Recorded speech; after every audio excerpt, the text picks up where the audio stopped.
morning, everybody. Morning, morning. Is that Mr. Phangiso? Yeah, well, that's Mr. Phangiso himself.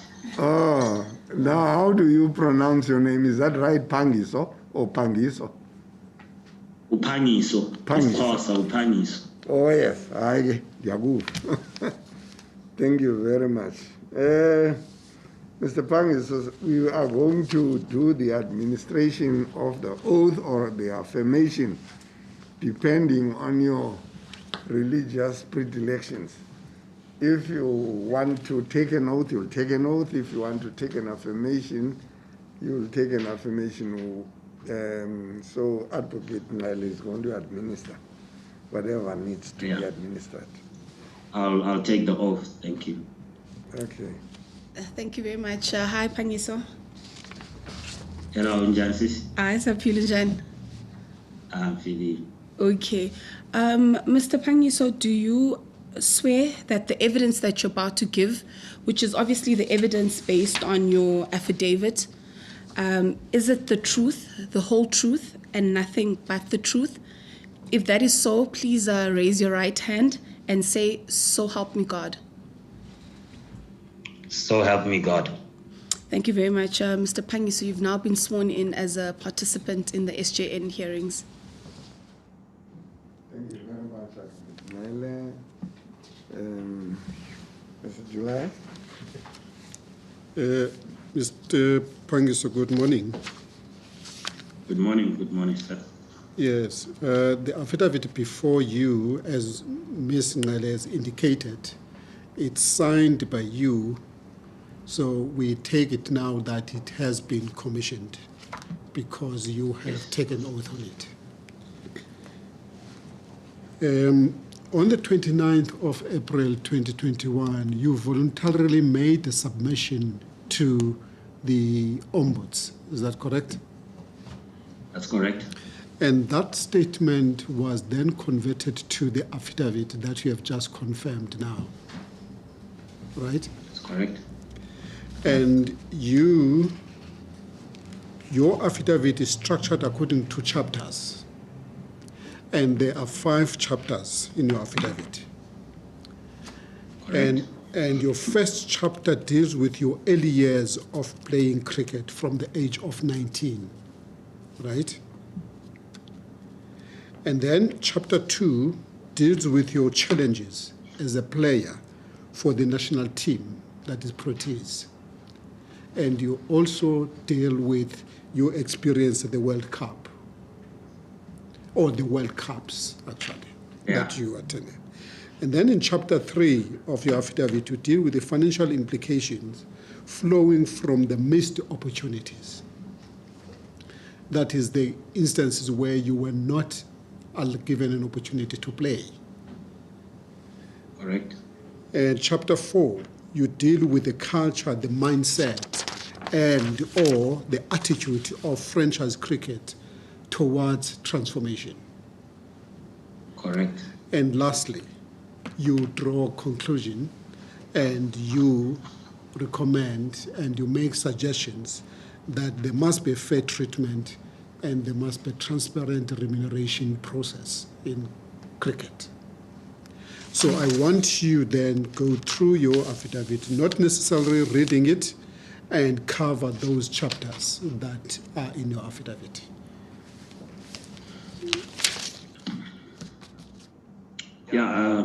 Firstly, I'd like to thank everyone for listening to what I have to say and for giving me the opportunity to share what is my story and what I went through through my career. Really appreciate the time given, as we normally, or we haven't had this kind of platform in my 16-year, 17-year career. So this is really appreciated. My story is very simple. I started as a young man, growing up in Harankua, born in Harankua, with a dad that played soccer most of his life, So my dream was always to play soccer, even though my dad didn't play professional. But I think I just wanted to follow in his footsteps and just become a soccer player, you know. But obviously, all of that changed. We moved from Harankua, and then we went to stay in a township, Soshanguve, called Soshanguve. That's where almost everything was kind of was there for us, you know. They just built a new cricket stadium, and I remember in the opening of that cricket stadium, they invited the Proteas to come through. In those days, I think the Proteas were captained by the late Hansi Cronje. There was your likes of your Mark Bouchers that visited that day, your Makai Antinis, Daryl Cullinan, all of that, the famous names that we all know of, you know. And immediately, I mean, that was the first time I actually went to something that had to do with cricket, you know. And immediately I just fell in love with it, you know. Seeing Abu Makaya there, that was amazing, you know. The attire they had on, the green and golds, all of that. So that was just amazing. I think I was about 11 years then, you know. And I just fell in love with the sport, you know. I juggled both cricket and soccer at the same time, until came a point where I actually missed soccer practices, and the coach made me choose what I would like to play, soccer or cricket, you know, because I think in the townships then a lot of people didn't understand that probably one might be talented in more than just one sport. So obviously they wanted full commitment in the soccer as well. So for some reason I chose the cricket, you know, because it was interesting. It was something new for me. I kind of saw myself getting a little bit further, you know. At the age of 11, I was already on a level where a lot of players that played before me, or the same age, I was sort of in the same level as them, skills-wise. So with choosing cricket, I was lucky enough, the next year that I played, I was lucky enough to be chosen for a provincial team, Northern's provincial team, you know, the under 13 week. So after that, the good thing about that, and I think my parents were very grateful, we were approached by the Northern's management to say, look, we see talent in your little boy. We would like to give him a scholarship. And then I was one of the fortunate guys that got a scholarship to attend Christian Brothers College, Pretoria. That's CBC. And that's where I would like to say my career actually started, you know. With the opportunity that was given there, a whole lot of doors were open, you know, a whole lot of things happened in my life. I got to realize life in a different way, you know. All of a sudden you go to a private school, you get to know that there are other sports like your hockey, your squash, all of that stuff. And then I participated in all of that, and all of that was good, you know. And in obviously getting that scholarship, it just, like I said, it opened a lot of doors. And I started just going through the ranks with the provincial teams. Played my under 15 B-side Northerns. From the B-side, the following year, I played Northerns again under 17. And with me playing the Northerns under 17, I wouldn't say I was lucky, but I was working hard. So I got to make the South Africa team under 17. You know, so that was like the right step in a direction where I wanted to go, and I just kept on sort of excelling in what I was doing. You know, I mean, in my early days, I played with the likes of, from under 13, I played with the likes of your Faf du Plessis. He was my captain then. I played with AB de Villiers. You know, there was a lot of names that I played with. And after the under 17. South Africa team, then I got selected. The next year, I got selected to play for the Northerns under-19, which we participated in a Coca-Cola week, Kaya Majola week. And obviously that was very big. It's a big week because it's sort of one of those tournaments where all eyes are on the players that I think franchises look to sign and look to invest in, and me doing well. I think in that week, the captain was Faf du Plessis. He was a very good captain.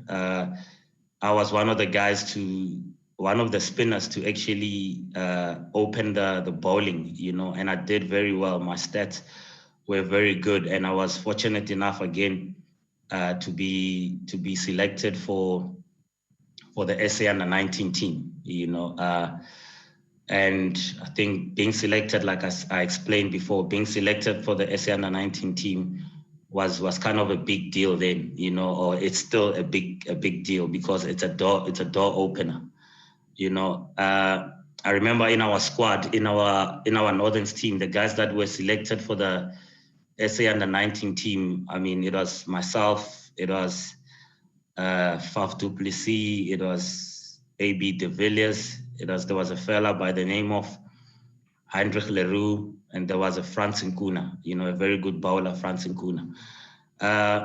And we were selected then, and, it was a big deal, but then for me, it still didn't hit home that, look, this is kind of a big deal because remember, I came from a background where I even my dad didn't even know what SA under-19 is, or none of my family members didn't even know how big a deal that was or a door opener that was for me. But it was a big deal, So to be honest with you, the first encounter I had with a bit of discrimination or a bit of, that's when I saw, because all of my schooling career, we were playing for enjoyment, we were playing for fun, everything was fun, everything was good. But then once we hit that SA under-19, everything, the world became real, everything became real in a way that now you're entering the professional setup, So when we got back to our franchises, we were offered what was called your junior contracts. And in the junior contracts, obviously, I think my father was called in, and he was told, look, we're interested in your boy. We want to keep him in the Northern setup. We would like to offer him an amount of 1.2, 1,200 rands. So obviously, my dad being my dad, not having any sort of knowledge of how the contracts work or how other people are getting paid, for him, I think he was happy to see me get involved in such a good franchise, in such a good setup, to set me up for my future, And I mean, I'm looking at it from my dad's point of view. I mean, we stayed in a shack, to be honest with you. We stayed in a shack. He was a truck driver, my mom was a domestic. So me getting that little bit of money, it was sort of a weight off his shoulders to say, look, my boy is getting a little bit of something. So life is gonna look after him in some way, because like I said, I don't come from a family where it was all rosy. You could get your three meals a day on any given day, So my dad accepted that. I accepted that. I was happy. Like I said, I was in a good setup. The Northerns was one of the, or is still one of the best franchises in South Africa. So only to find out, obviously, later. Like I said, that's the first time I encountered discrimination or something of that sort. Only to find out that, the players that were selected in the same in the same SA under-19 team, they were getting a little bit more than I think myself and Frans Nkuna, you know, and this is change room talk, you know. I cannot say that I can prove it. I've got it on paper, you know, but it's change room talk, because a lot of times when you discuss your contracts with the coaches, they actually make sure that they let you know that keep your earnings private, you know, so that I think they sort of don't want players to know and to feel that they're underpaid, or to know that they are being hard done by, you know.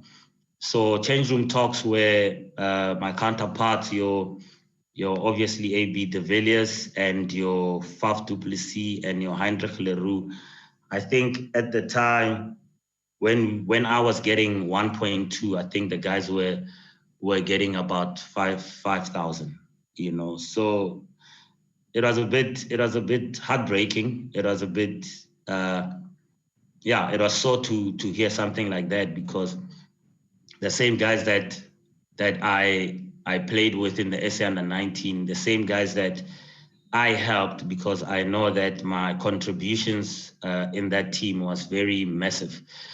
So the same guys were getting a little bit, or not a little bit, but it was way more than me, especially at that time, you know, and knowing where I come from, that if I were to get that amount, I was probably going to help my parents big time. So with that, I just let it go, because, you know, such things, you're young, you don't have an agent, first of all, you don't have parents that can actually go and engage with your management on a level where they know exactly how contracting works and all of that stuff. So I just let it go, and I was just enjoying my cricket and all of that stuff, you know. But obviously, it just got a little bit frustrating, to be honest, because I was putting on my performances. I was doing everything that I think each player with my talent could actually do, you know.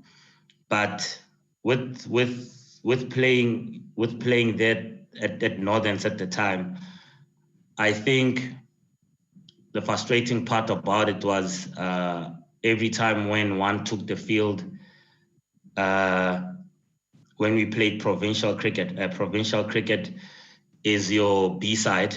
So your B-side, you got your main team, which is the Titans, the Northern Titans, and you got your B-side. So every time where sort of one got the opportunity to play, you would just be there as a number, to be honest. You'll be there as a number, because I think that's when our government introduced that law that we needed black cricketers, quota players. We needed to reach certain numbers of players on the field and all of that. So there were times where one could actually take the field and not do what you specialize in. Where I specialize in bowling, I'm a spin bowler. So that was very heartbreaking, you know, to see such situations happen. And that didn't only happen to myself. I mean, in that team, there were the likes of your James Mukonyama, you know, there were the likes of your Ethim Balatis, you know, Mandla Mashimbi, the current coach of the Titans, played for that team. So it was very saddening, you know. I remember one game, actually, we played against Griquas, and I was on the field for 3 days. We played a 3-day game, and I didn't bowl a ball. And I actually started crying on the field. And my current coach now, came to me and said, "Look, just hang in there. All will be fine. You know, all will come right. You will get your 10. You know, those are the words that we always tell ourselves. You know, keep pushing the struggle, and all will be well. You know." And to be honest, I kept pushing the struggle, and I waited for my 10. And in no time, after putting in the performances, when opportunity was given, I think I was trusted with the leadership role. I became captain of the Northern's amateur team, your provincial team, and I did well for seasons and seasons, and there and there I would be getting a call up in the Titans main team, but still the same thing kept on going. So it was a pattern, like you would get called up and you there as a bowler, but then on a game you only bowl 2 overs, or sometimes you don't even bowl at all. I remember there was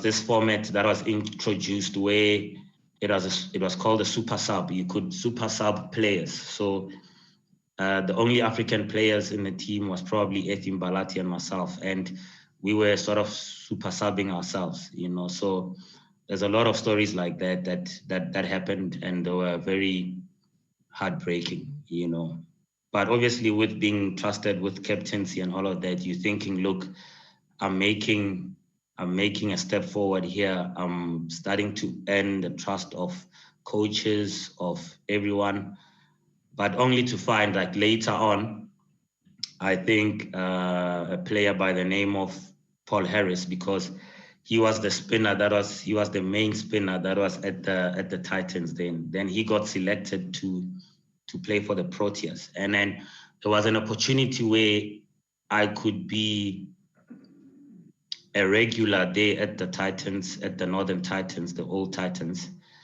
to be selected as the second in-line spinner to fill up the position that was vacant.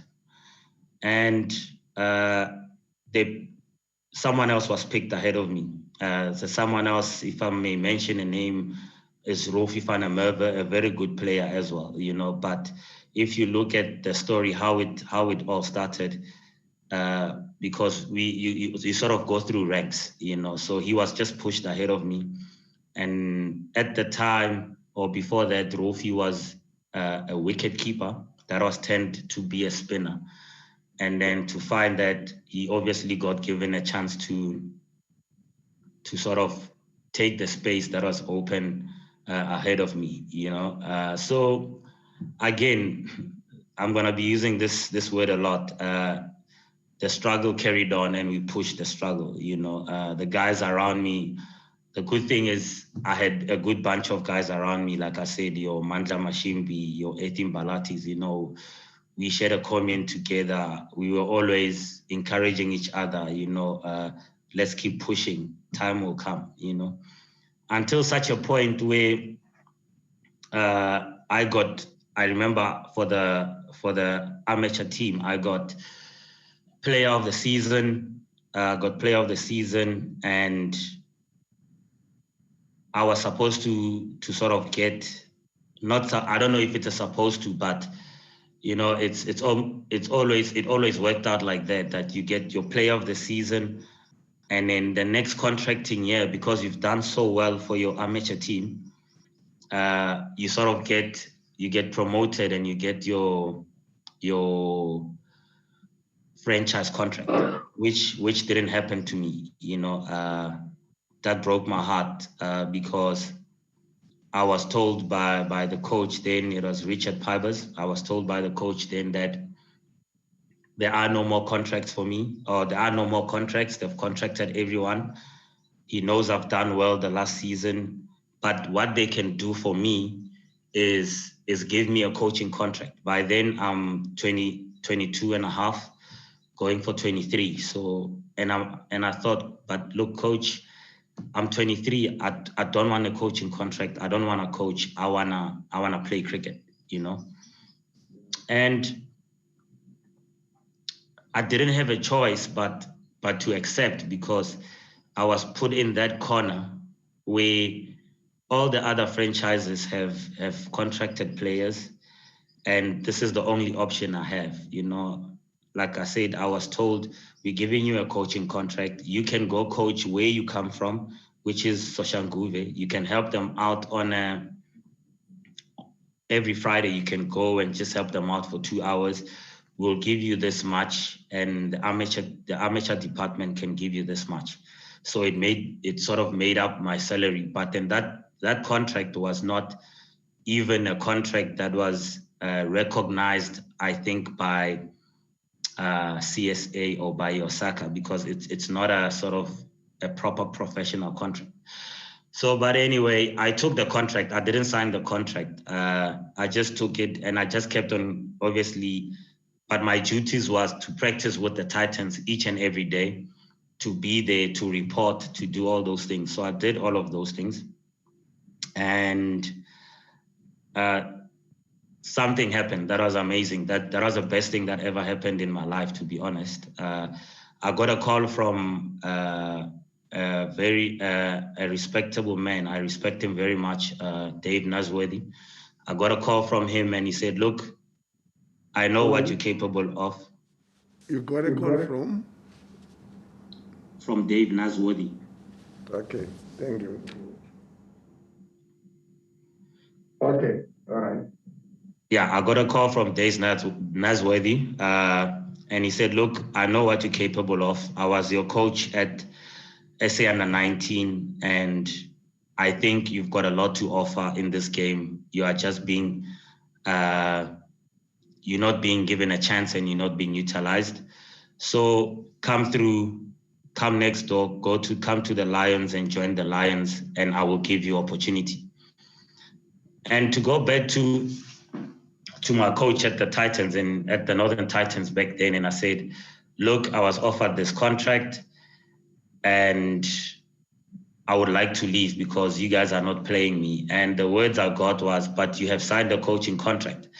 And the funny story about that is I had this contract all along with me, and I had not signed it. Yes, I was getting the little that they were giving me, but to show that in a way, I don't think I was in the plans of the coach. He didn't even request the contract back. So that's why I say it's the best thing that has ever happened to me, because then if I had signed and returned that contract, I would have been stuck in that situation for a long time. So that gave me actually a window to leave, and which I left during the season that side, and I got my opportunities at the Lions, you know, and me getting the opportunities at the Lions, again, that was, I cannot fault that franchise in any way, because they have given, at that time, they have given me what I needed and what one hoped for, you know. As Dave has promised, he gave me opportunity to play. I've played for the man. He trusted me. He put me in such situations that any player would want to be. I mean, as a player, when we play sports, you want to be in hard positions. You want to be in testing positions. You want to be in positions where they test you as a player so that you can improve. And that's what Mr. Nasworthy gave me, you know. That was a very I would say happy period in my career. So I enjoyed that very much, you know. And within a space of 3 years, 4 years, then things started happening, you know. Things started happening, and sorry about that. Things started happening, and I started getting selected. I started being noticed. I remember I got selected for the SA emerging team. We toured Australia. Right after that, immediately after that, I got selected for the SAA team. You know, I did well for that team, you know, and we got back home and everything was flourishing. Everything was good. We were involved in a Champions League with the Lions, where I did super well. You know, I was one of the top bowlers there in the Champions League. The Champions League is a tournament where all the sort of your winners from all the cricketing countries come together. You know, the likes of your Chennai Super Kings were there from the IPL, your Sydney Sixers from Australia. So all these teams around the world. I don't know if you can give it's sort of the same comparison as your UEFA Champions League kind of thing. So that was a big stage, and we did well. I think as the Lions, we got to the finals. We lost at the finals, but end of the day, personally, I did super well. A lot of my friends, a lot of my teammates did super well, and I was then selected to play for the Proteas. After that tournament, I was given a chance, or I was selected to play for the Proteas. You know, I promise you, yeah, that is a tough one, because that selection to me was one of the best news that one can hear, or you can get from anyone, you know. But later on, to find that it wasn't going to be the best news. So let me just take you through that chapter of my life. Yeah. So I remember being selected for the Proteas. Funny enough is my boy was born on the same. So it was a day before I was supposed to report for the Proteas, and I did mention to the management. I remember saying my boy was born, and the words that I was told was, "This is a one in a million, a chance in a million. So you have to grab this with both hands." So I had to leave my wife at the hospital and join the Proteas, which I was happy about. I did explain to her we were all good. Yeah, I got a chance to play against New Zealand. I remember the first game, it wasn't the greatest of games. We lost that game, but the second game, I put a sort of man of the match performance. I remember I got 3 wickets for 18 runs, and we won that game. So I did very well, you know. And the funny thing is, you know, when you selected as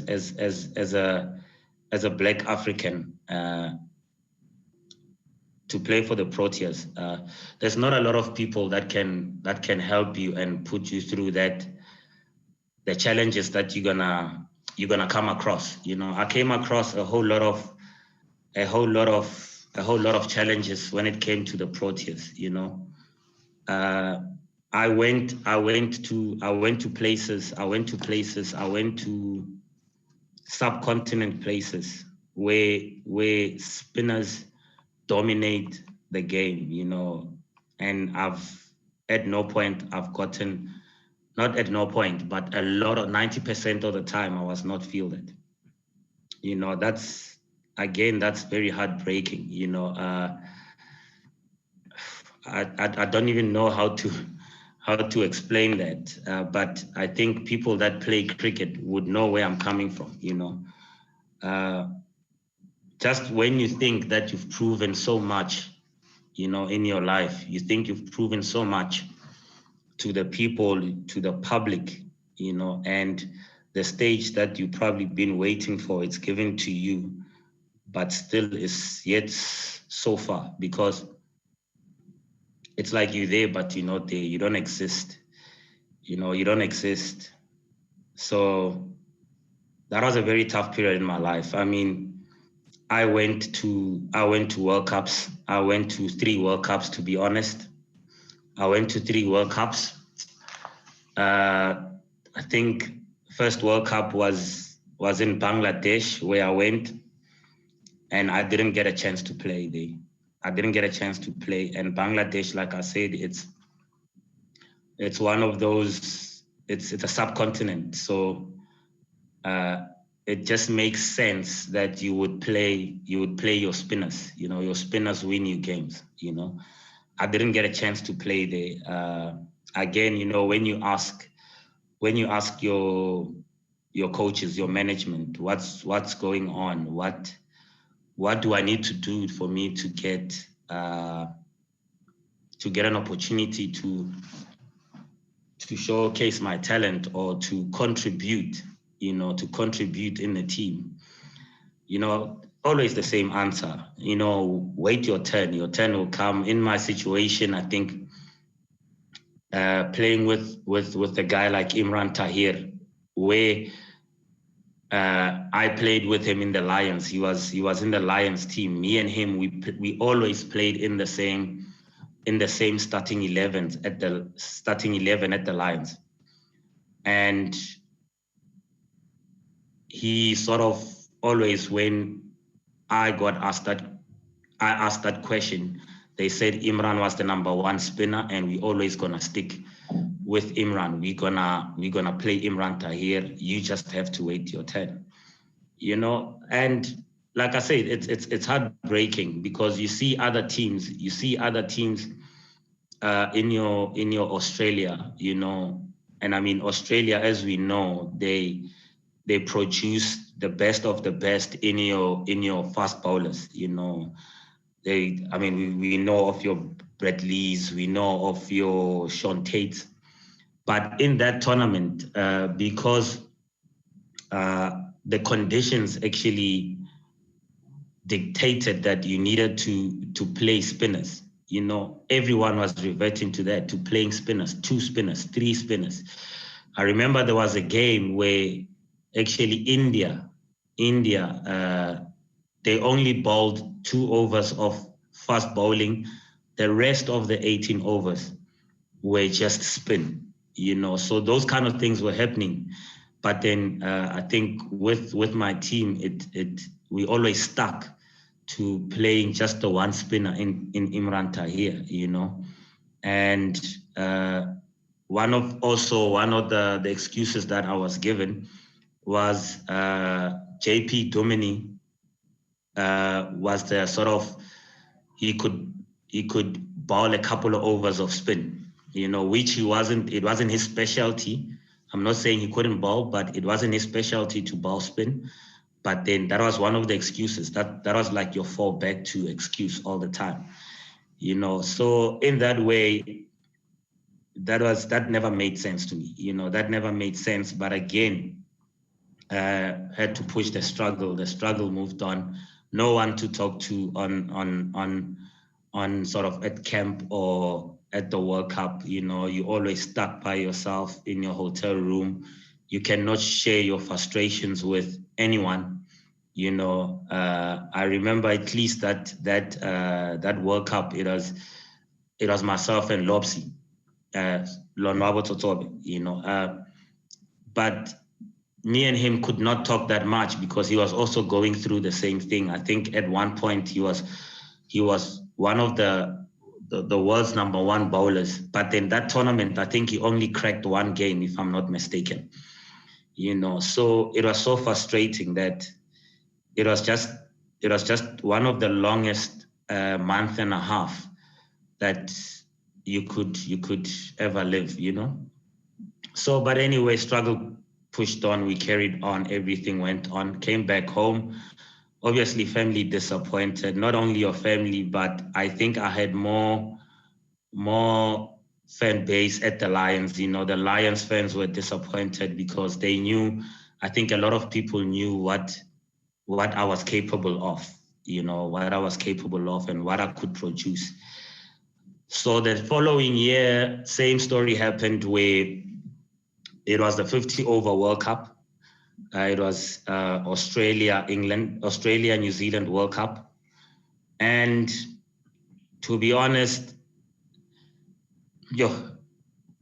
because of the tournaments that we had in South Africa or the franchise games that we played, I always put in the performances when it came to franchise cricket. My stats were always good, going into the tournament, I'm bowling well. I'm sort of peak of my, not peak, but then my performances were good and confidence was good as well. And going to that tournament as the only African player, First of all, I was happy to go to the World Cup again, you know, thinking that I'm gonna get a chance this time to contribute again. But going into that tournament as an only African player was also tough. Again, a lot of people, I don't think a lot of the public understand how tough it is to be the only person of your own race. You know, you're away from home. No one can sort of relate to a whole lot of things, and we're talking about your beliefs. We're talking about there's a whole lot that goes into it, you know. And again, we're there for more than a month and a half. We're there for, let's say, a month and 3 weeks, all alone, no game time, no nothing, you know. You're getting the same excuses all the time. We're playing Imran. Imran is doing well. And, you know, there were times where I could go to the coach and say, but look, coach, I understand that Imran is doing well. But if you look at most of the games that myself and Imran have played together, we dominate teams and we do well as a combination. But that was never the case, you know. Remember, we lost in the semifinals, obviously not being given a chance, coming home, you know, the hardest thing is disappointing your family again, you know, sitting here at my house and you're getting phone calls after phone calls from the media, you know, are you good? Don't you think you're good enough to play? What is the problem? What is this? So you kind of get into this mental state that I wouldn't say depression, but it's exhausting. It's exhausting. You would get into some self-doubt sometimes. Yes. Maybe I'm not as good as I think I am. You know. Yes. Yeah. What did Imran say? I wanted to ask that question, Phangiso. Did you ever have conversations with Imran and say, hey, man, look, or did he ever have any conversations with you? Because he was there. I know he was the beneficiary. If they don't play you, they will play him. But did you ever get a sense that he was aware of the discrimination against you, and that you know, he was ready to say no, or take up your issue with whoever was selecting the team that had to play? Or he really felt that he was lucky, tough luck for you, and he could easily say, you know, well, I'm not the selector? You know, to be honest, Chair, I've had a lot of conversations with Imran, and he was a very positive man. He's a very positive man. The conversations that I would have with him, remember I did mention that me and him, we played at the Lions together. So he knew what I was capable of. And he would come to me and say, you know what, Phangi, I do not understand why you're not playing. You need to be playing. For us to give ourselves some sort of a better chance, we need to play two spinners. But obviously, as a player, and he's not obviously the captain or he's not the vice, as a player, he doesn't have that much say into selection. But to be honest with you, he was always there. Like I say, at the Lions,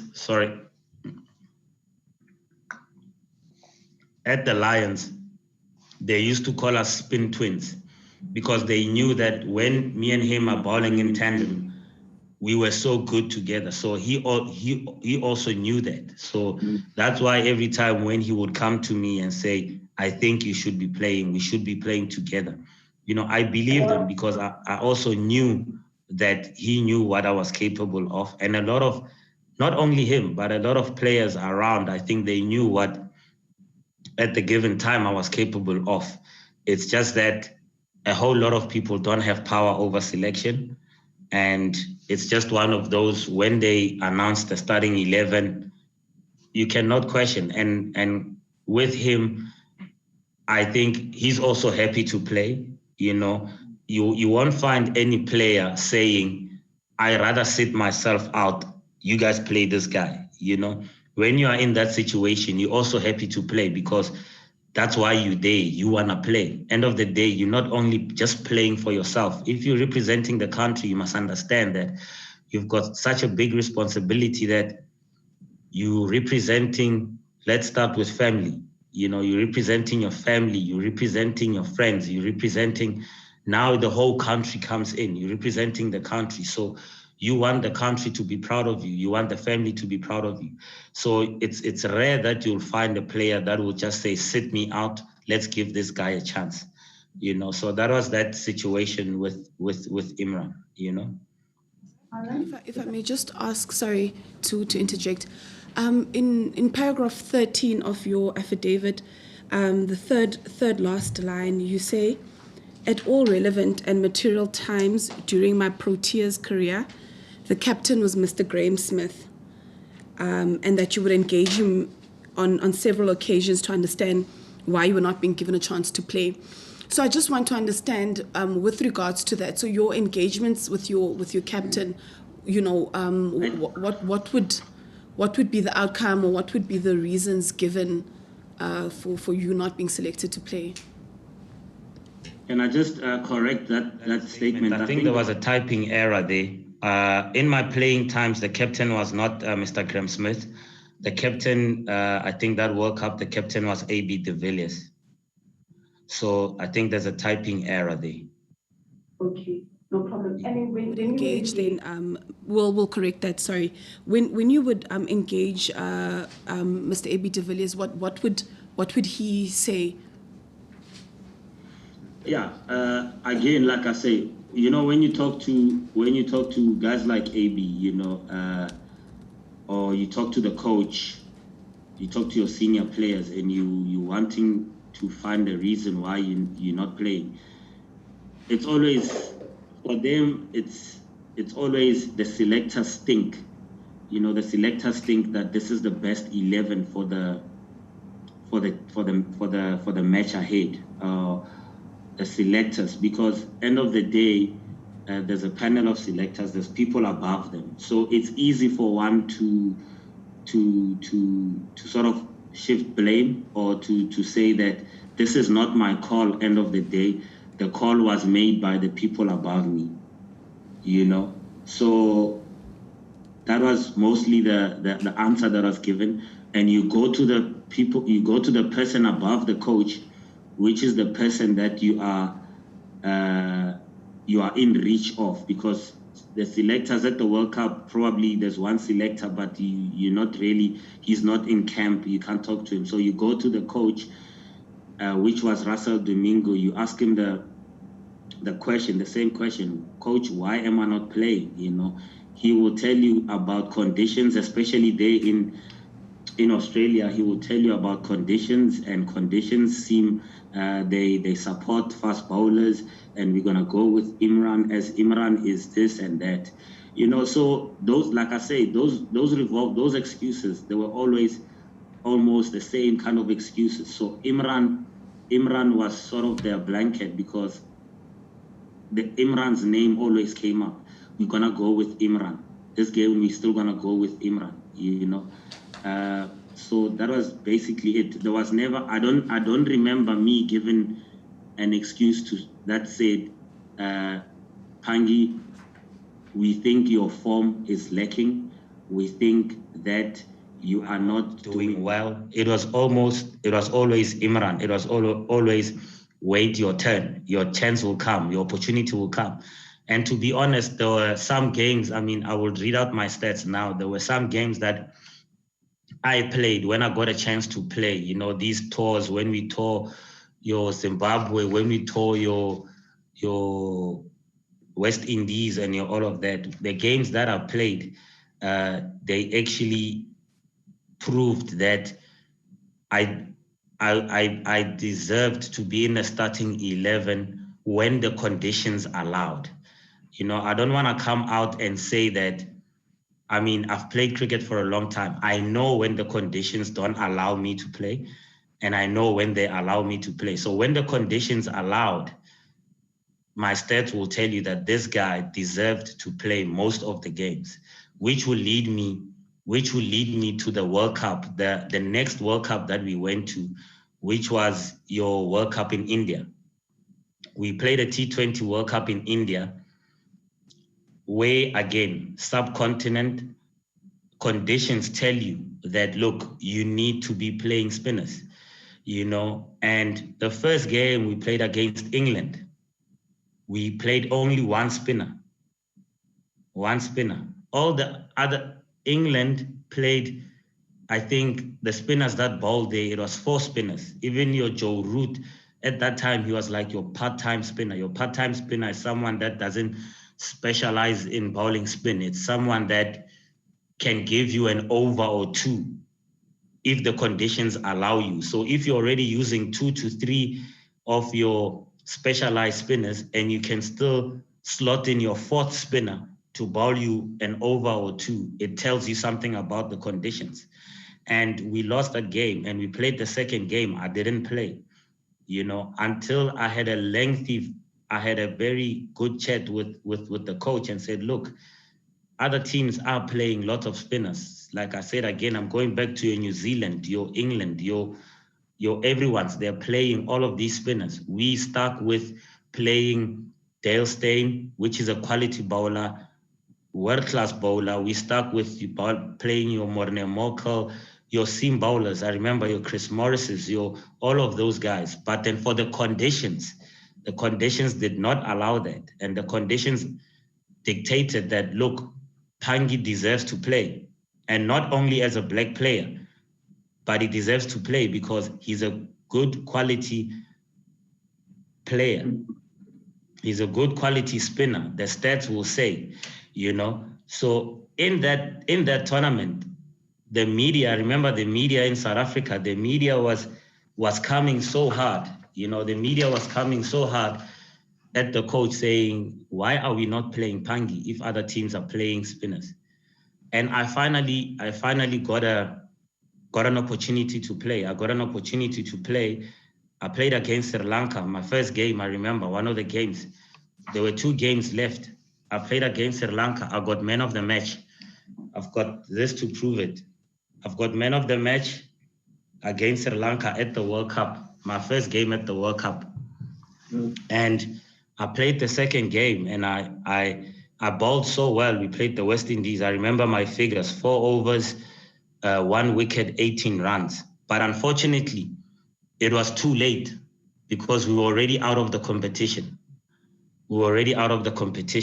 So that was my experience when it came to the World Cup and to those kind of conditions. And I tell you, even after the World Cup, we toured your Indias where one missed out on opportunities to play. We'd play 5 game series. I remember the one game I only played 1 game, you know, and you look at the Indian team playing lots of spinners, you know, like I said, conditions dictated on who to play, and your spinners would be your match winners, you know. So with that, you know, I go to, with that, my World Cup experience, my Protea experience, I just felt that I was sort of underused. Opportunities given were very minimum, you know, according to the conditions that were given, you know. I mean, I can read out your stats here. I look at my ODI stats. I've played 21 games, 26 wickets, economy rate of 4.5 with the average of 31.9. I tell you, at that time, because I stopped playing for the Proteas, I think 4 years ago. 4 years ago, around about 4 years. At that time, if any bowler in the world had these stats, they would still be playing even now. That is a fact. If any bowler had these stats, they will still be playing now. If you even look at our current spinners or all-around spinners, these numbers, if not one, I'm not saying they are the best, but I'm saying they are international standards. You know, they are very international standards. And your T20s, same thing. 16 games, 20 wickets, economy of 7.7, average of 22. That is international standards. You know, so when I'm talking and I'm saying opportunity that was opportunity that was not given to me, I'm just backing it up with what's in front of me and what the stats are saying, you know. And like I say, it's just sad to have obviously not being thrown out, but to sort of being pushed out of the team whilst one was still doing so well with the minimum opportunities that were given. You know, I remember, for an example, when Imran Tahir started whispering that he's getting a little bit old and he's gonna be picky on which games to play or which tours he would like to partake in. Another player was introduced again, you know. Another player was introduced, Tabraiz Shamsi, quality player, you know, nothing against the man. He's a very good bowler. He's grown to be a good bowler. But at the time, as I said, if you had listened to my story, you waiting on a waiting pack and you're doing well. Your stats are saying this guy's doing well. And when your chance, your opportunity comes, then someone else again is thrown in. I remember one of the last tours that I took part in, we played a triangular series against, it was us, Australia, and the West Indies. My bowling, perfect, stats doing so well. So the next tour that we were to play, England was touring us here, and then I was told, Phangi, as you know, the conditions here in South Africa, we hardly gonna play two spinners. So we just want, and this was your convener of selectors then, it was Linda Zondi. We just want your Shamsi, because he's a young spinner, to learn under Imran Tahir in this coming series. So we're not gonna take you. You're not gonna be part of the squad. As obviously you know, it's frustrating. We don't want to take you and put you on the bench. You know, you deserve better than that. Then I took it, you know, and I said that's fair enough. I would, instead of me sitting on the bench, I would rather go back and play for the Lions, which happened. But then the next thing that happened was, because they had said that they're going to play one spinner, all of a sudden Shamsi is playing. You know, Shamsi played, and I asked myself, okay, well, what happened there? Because I thought that Shamsi was there to be doing the learnings. You know, I didn't get answers for that, and unfortunately, that was my last sort of series that I had with the Proteas. You know, that was my last series I had with the Proteas. And in that, you know, it was so frustrating. I got frustrated, and a couple of guys, we sat down, we wrote a letter, we wrote a letter to CSA, to the CEO. I think by the time it was Haroon Loggett, we wrote a letter. The movement was Bibs Must Fall, because we tend to find out that a whole lot of times when Black African players are being selected, to represent the Proteas, you would spend a lot of time on the bench before given an opportunity. You know, you get your rare cases, you get your Phangiso Rabada, you know, straight from school into the franchise system, into the Proteas, and that's the kind of player that he is. But remember, not everyone is going to be as talented as Phangiso Rabada. Not everyone is going to be talented like A.B. de Villiers. So all the other white players that come into the team, they are given a fair chance. They get into the team within 2 to 3 games, they establish themselves, they get straight into the team. You look at your likes of now he's a legend, he's a South African legend, your Jakalis, a guy that played for a long time, averaging the average of 7. You know, he was given a fair amount of chances for him to be the player that he is today. You know, some of us, we didn't get that. We get picked, we sit on the bench, before you know it, there is someone else that takes your place.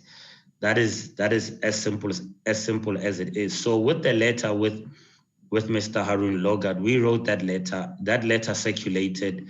It got to Harun Logard. To be honest, I don't know what was the end result of that letter. I don't know what was the response.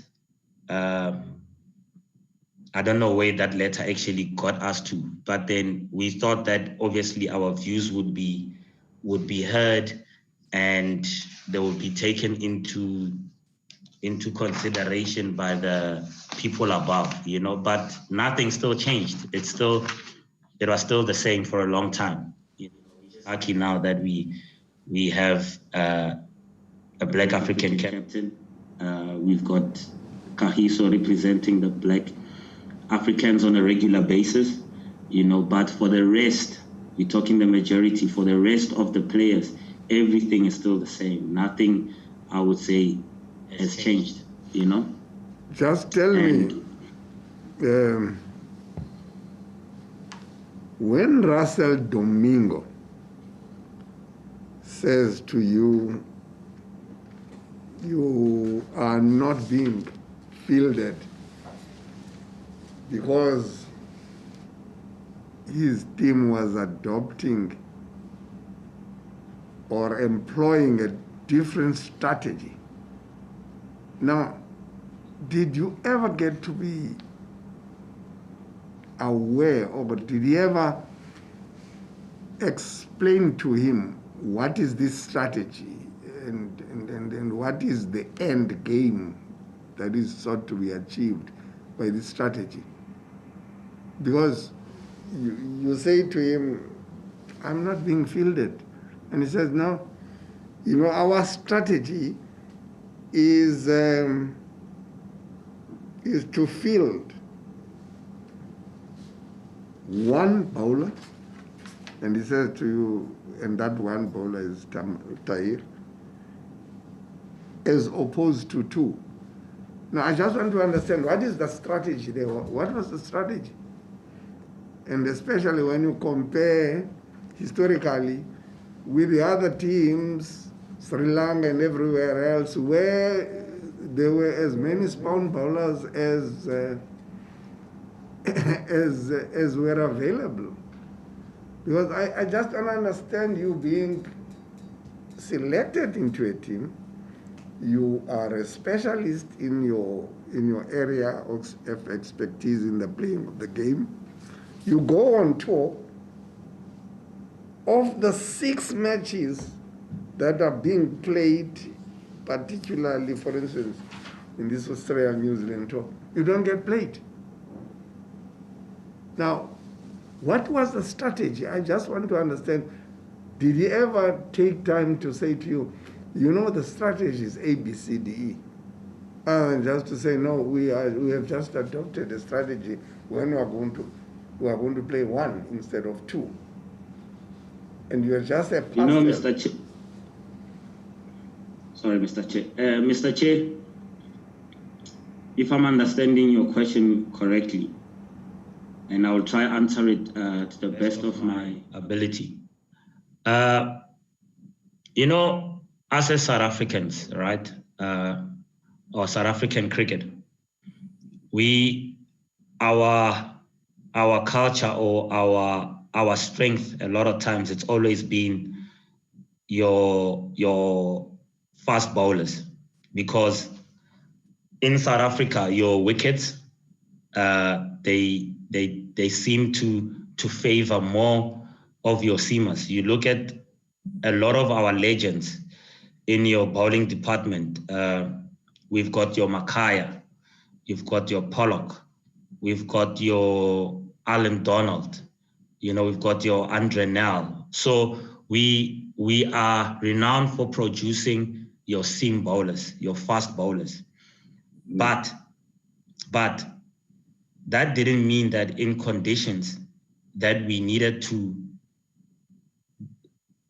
employ a different strategy, we should have stuck to the same thing, you know. That's why I say, I think, and I don't want to assume or maybe put things in the coach's or try think for what he thought, but we went with what worked in sort of the past, you know. And with that, there is so many factors that are involved in picking off the teams, you know. In every team, Mr. Chair, in every team, there is always a scapegoat. In every team, there's always a scapegoat. There are always those easy guys to drop. If you look at the team that I was involved with, or we had your Dale Steyn, one of the best bowlers in the world. We had your Morne Mokel. We had all these fast guys that I think that the coach, it wasn't an easy decision for him to say, I'm gonna drop Dale Steyn for the good of the team, or I'm gonna drop Morne Mokel for the good of the team, you know. But who is the easiest scapegoat here? We know he's not gonna complain, or we know he's not gonna cause any commotion in the team. He's gonna keep quiet. He's gonna go to his room, and that's it. Oh, Aaron Phangiso, even though the conditions allowed him to play, but when we drop him, he's not gonna keep quiet. A whole lot of the players that was involved in my playing time, your Dale Steyns, your whoever's, with respect to them, those guys had so much power that if one feels like you don't play them, or if one feels to be, or just to move on, it's so easy to move on, because those guys could easily just say, you know what, I've had enough and I'm gonna go play county cricket, or I'm just gonna concentrate on IPL, because those guys, they are sort of your we cannot touch guys. You know, they're in every team, and I'm not just saying in the Lions, in every team there are guys like that, and that's what our coaches around the country, you know, that's where we fail. You know, we never play right people at specific conditions because they are untouchables. I don't know if you remember, there was an era where there was the big five in the Proteas team, you know, untouchable guys. No one could be dropped, you know. There was a time where your current Proteas coach at the moment was going through a rough patch, which every player is supposed to can go through a rough patch. There's no way you can go 20 years of your career and not have a bad season. It's impossible. You know, there was a time he was going through a rough patch, but because you in that part of the big five, it's not easy to drop, to give another guy a chance. So that happens with every team. That happens with everyone. You know, so you get your scapegoats. Unfortunately, I was one of them. And that's what I think had happened in my situation. You know, to drop Dale Steyn, who is easier to drop, Dale Steyn or Aaron Phangiso? Definitely Aaron Phangiso. It's easy to drop because you know Dale Steyn is not gonna take that nonsense. Thank you. I don't know if I was clear enough in that question. No. Yeah, it's sort of through the light. Yeah. Mr. July is going to ask you a further question. Aaron, on page 22 of your affidavit, you are attaching your petition, paragraph 22. Paragraph 22 at page 8. You are attaching a petition, but we don't have that petition. Would you be kind enough to send us a copy? Annexure AP1. All right, I'll try to look for it, and then I will try my best to send it to you guys. Okay. Now back to paragraph 22. When you realized that Tabraiz Shamsi was played, meaning that now there were two spinners in one game, is that what we are saying? Yes. So what happened to the strategy that you were told about? To be honest with you, I wouldn't be able to answer that because I was not at camp. I was not with the team, so I don't know what had changed or what strategy has changed in that moment. So that question, I don't wanna assume. I'd like to state things that I'm probably 99% sure of, but as we can see, the strategy then went out the window. It was a different strategy because Mr. sort of Phangiso was not there, so we could change a strategy that suited certain people. Yeah. Now, where was Tabraiz Shamsi from? Because you say you were already there. You were with Tahir. So, where was he from for him to overtake you? Yeah, Tabraiz Shamsi played for a franchise called the Titans franchise. So he was from there. He was playing franchise cricket from there. Yeah. Were you told why he could not learn from you? Instead, he can only learn from Tahir.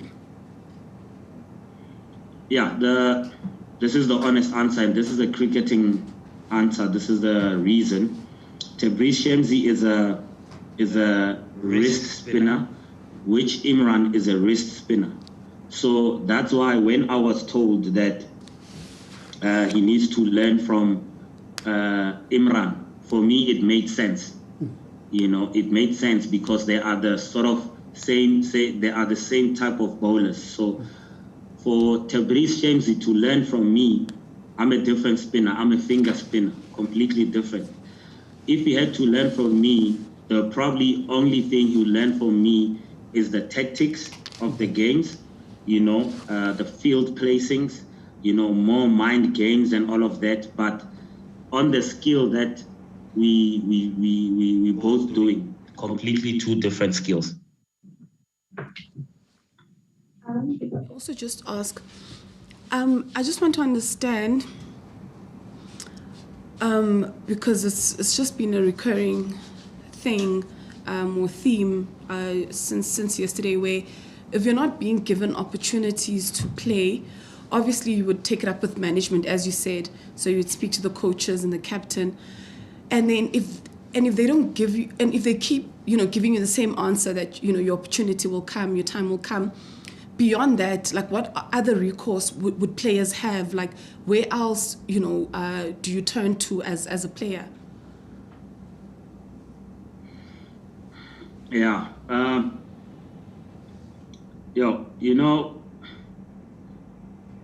It's, to be honest, in my playing time, I didn't feel like I could turn to anyone. I didn't feel like I could turn to anyone because your convener of selectors is your Mr. Linda Zondi, a Black African man, and if that was done under his watch, who else are you going to talk to?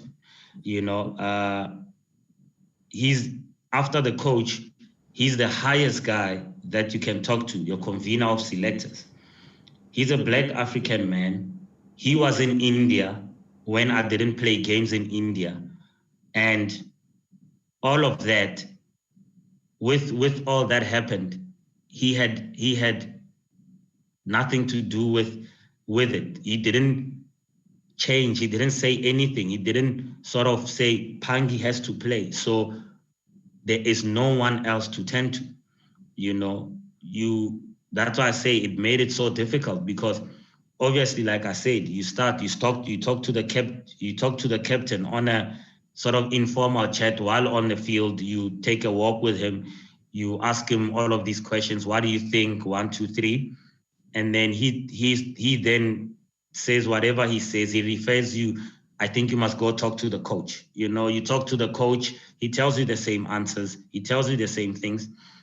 And then he won't say, go talk to the selectors, because he's already the voice of the selectors, because he then says, with the selectors, this is what we have decided. So for me, that was like your wall. That's where it ended. I didn't feel like I had any, I couldn't go any further than speaking to the coach. And like I say, I'm a grown man.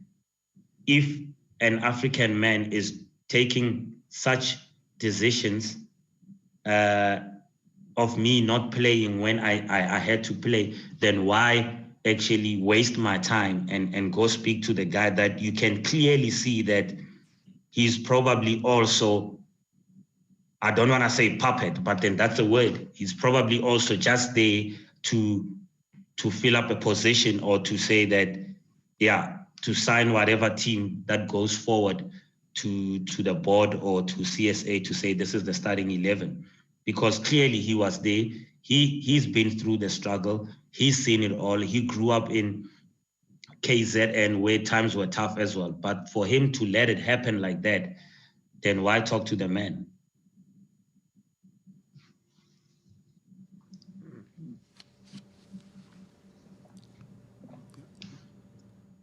So can I carry on with my chapter 3? Yes.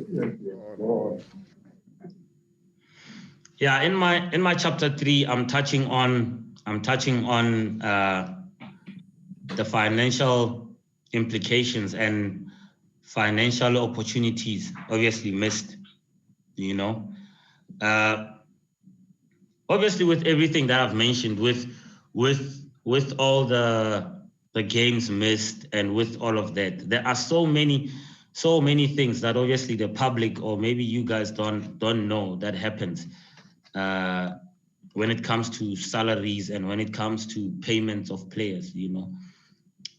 Firstly, you get your normal salary, you get your normal contract, your startup contract, and that's where I've been all of my Proteas life, your startup contract, and the thing that I think a whole lot of people benefit when it comes to financial stuff when you're playing for the Proteas is your game time, your play time, because you get your match fees. You get your match fees. Every game that you played, for an example, every game that you played per 50 over game ODI, you got your 25,000, and every game that you played for your T20, you got your, I think, if I may remember, your 12,500 rands, So having gone to all of these tours and you miss out on so many games, I mean, the math tells you. I was involved with the Proteas. I've been in that setup for 5 to 6 years. 5 to 6 years. And you look at the amount of games I've played about 21 ODIs and 16 T20s. you know. So you can imagine how many games that one has missed. And the funny thing is, you know, being on the bench, people think that you still get all of these match fees, you get all of that stuff, which was not true. You know, I remember one of my friends actually saying that hang in there, you know, as long as you getting paid and you helping out your family, and you know, and all of these things that the friends or people think that it comes with being a Protea player, you know. And I said, look, first of all, I'm not that kind of person. I'm not the kind of person that will just sit and be happy with getting money if I'm sitting on a bench, you know. Secondly, this is the real story that what happens. If you are 12 men, if you are wearing a bib, in my time when I was there involved, if you are wearing a bib, there was one match fee allocated to 4 players. So there'll always be a squad of 15 players go on tour, and there'll always be a match fee, one match fee per 15 per 4 guys that are sitting out. So the 25,000 was divided between 4 guys. So if you do the math, it'll be 6,000, probably 6,000 something, right? And per T20, 12,000 divided by 4, not much, right? And you go on a series that involved, let's say 5 games. You play against India, 5 games. Calculations, 125,000 if you play all the games. 125,000 if you play all the ODIs, and then we plus it with 3 T20s. That's another 30 odd K. So guys, if you played all the games, let's say you captain, you play all the games, you would easily take home before tax on just that series of a month and a half you in India, or a month, you would easily take home before your salary, let's say 160. After tax, I'm not good in calculations, but then let's work on 120, 110, just numbers. So as a bib guy, if you've traveled with the same team, with the same kind of guys that you bowled to in the nets, humidity of India, it's out of this world. You just walk out of your hotel room, you are sweating, right? You bow to the guys. When they are batting, when they are on the field, they're asking for water every over, we're talking you basically running around a lot, all right? So divide that 25 by 4 guys and times that by 5 games. After tax as well, you probably taking home less than 25K, 20K. Other guys are taking home 100 and whatever K. So that is a massive difference. That is a massive difference. I remember I went and I spoke to, it was Dr. Our team manager, Dr. Musaji.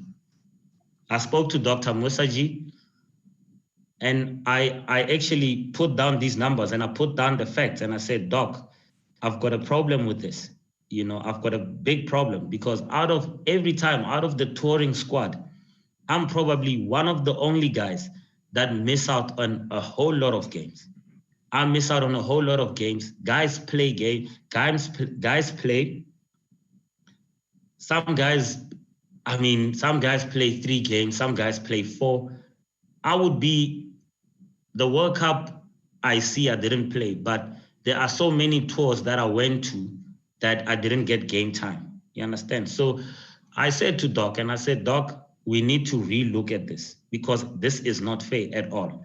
Guys I can't be in India for the same amount of time, running around, giving the same guys that I bowl to each and every single day, or when it's practice time, and then I take home less than 30,000, and they're taking home 100 and whatever plus thousand. That doesn't make sense at all, you know. So after speaking to the team manager saw a little bit of reason, and he did say, look, let me speak to the senior guys in the team, and let's see how we can rectify this or make it right. So I had a meeting with two senior players. I remember I had a meeting with I think it was AB de Villiers and your Hashim Amla. I had a meeting with them, and I said, guys, this is where I stand.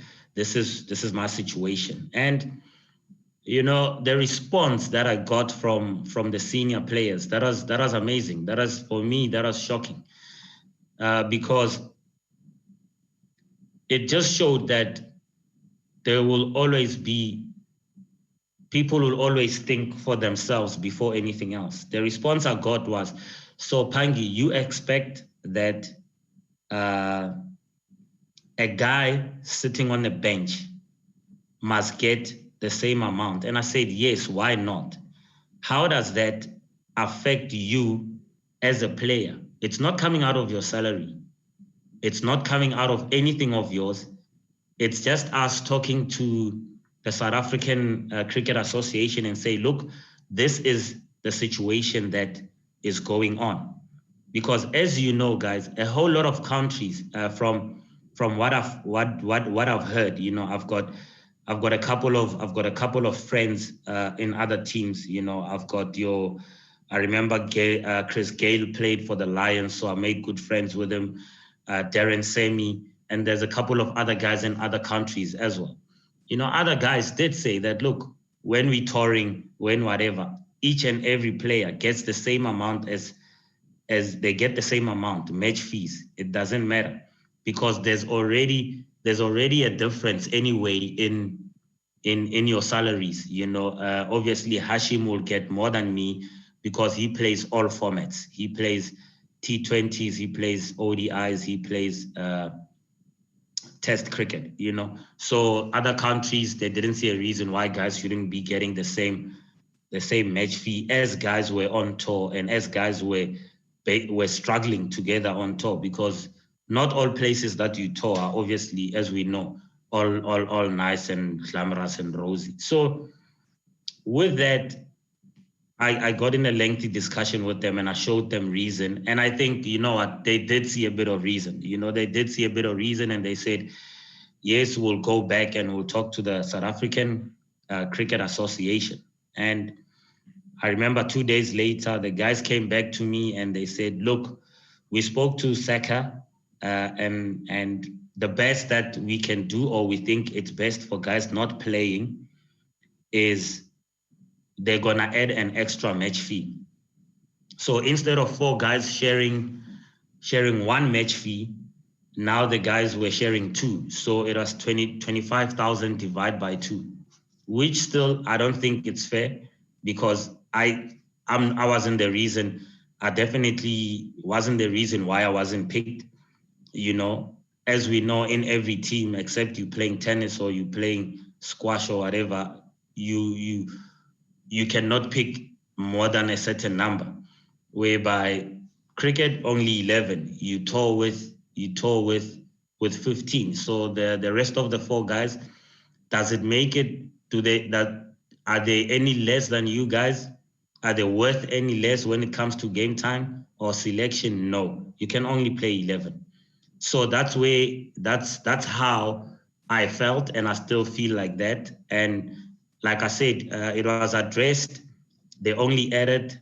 I still feel that it was not enough at all. And to be honest, financially, I believe that it's not only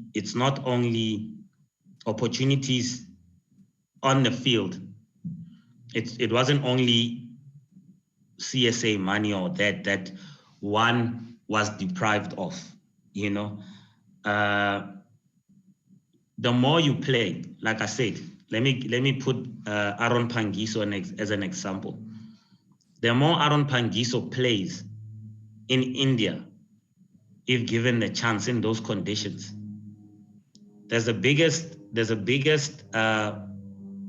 tournament in India called the IPL, Indian Premier League.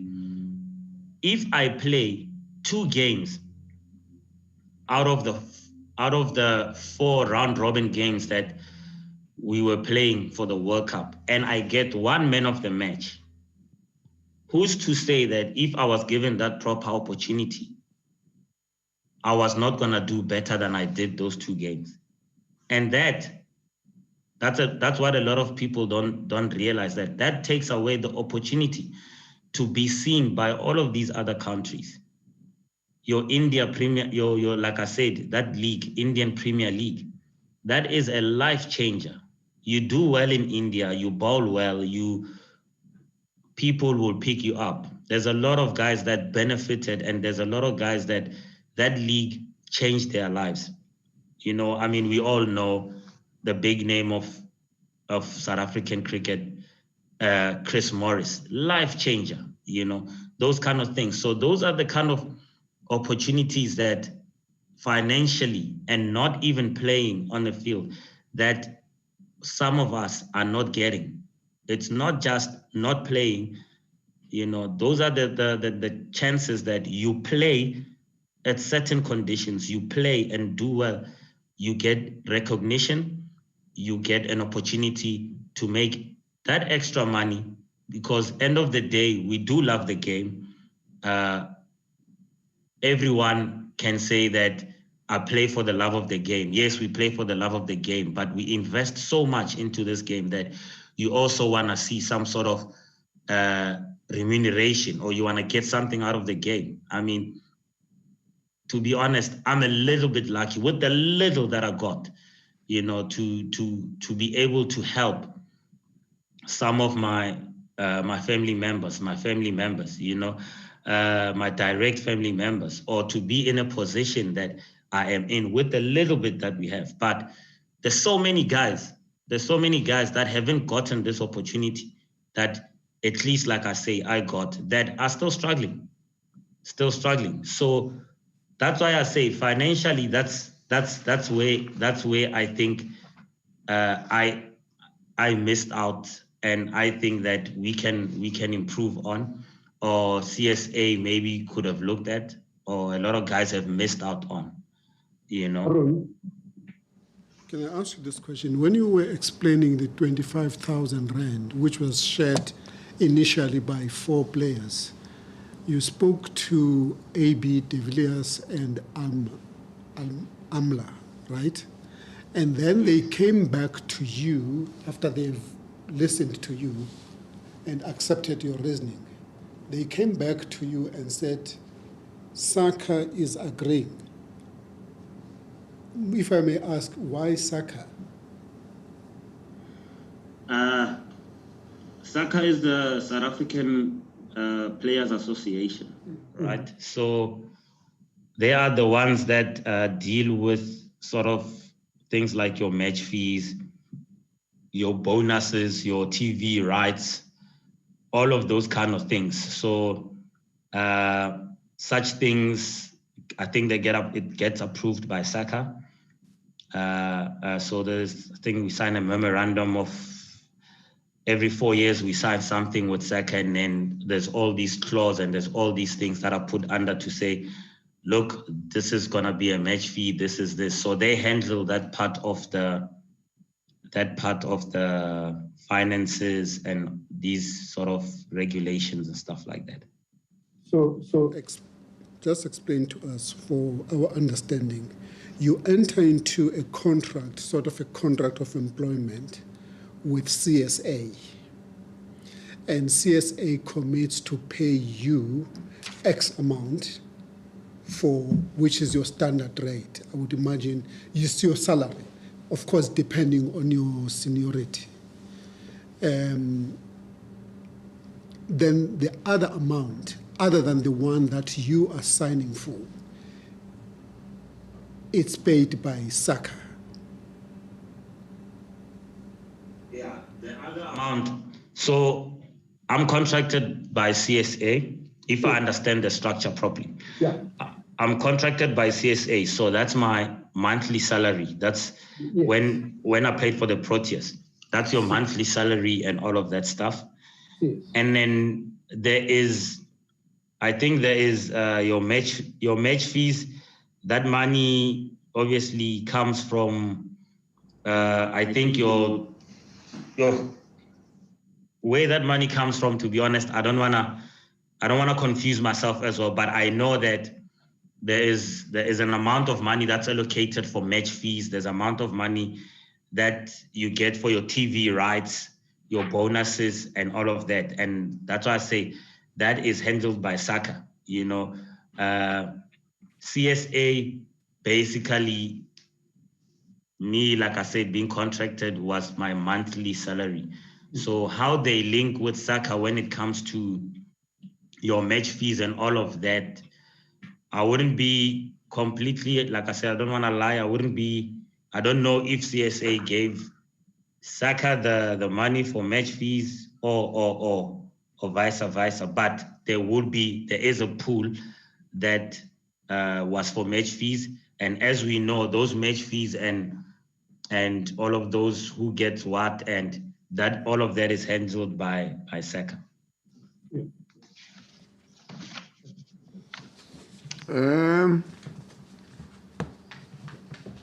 Time is always the enemy of all of us. But I wouldn't like to deprive you of touching what you would think are the critical areas of what remains of your affidavit. We are supposed to run up to 12, and we are now about 6 minutes to 12. But I could, you know, I could negotiate a shorter lunch for us, which is between 12 and 1. Can we aim to call it a day by 12:15? Okay, yeah. Thank you very much, Chair. I think I've got the last chapter where I speak about the franchise system. Okay. You're on the floor. All right.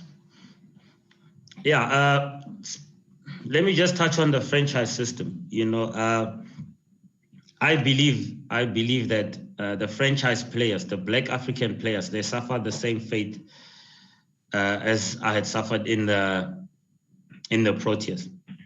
Selection, finances, and all of that stuff. You know, it's difficult, or it's saddening to see a lot of your franchise players. You know, I was listening to Mr. Silowa's testimony yesterday when he spoke about the White House, and because I'm familiar with that place, you know, it's saddening. Those kind of stories are very sad to see. The Black Africans always are the ones that experience such stuff, you know, where guys are given accommodation they sleep in the changing rooms, you know, of the stadium, you know. You hardly see that happen to anyone else. Like